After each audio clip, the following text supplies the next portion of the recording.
170 विधि विधानले कलियुग कसरी समापन गर्ने र ईश्वर छैन विषय छ आजको भिडियो नम्बरमा 170 मा।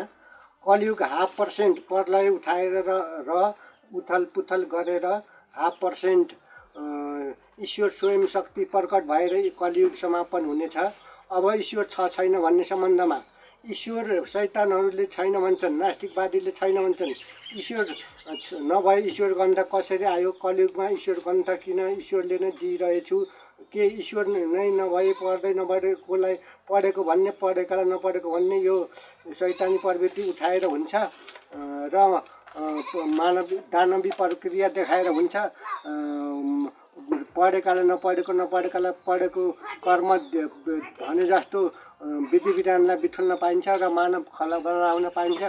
ईश्वर जहिले पनि विधि विधान दिनु हो र विधि विधानको सृष्टि राख्नु हो र मानव कर्तव्य राख्नु हो।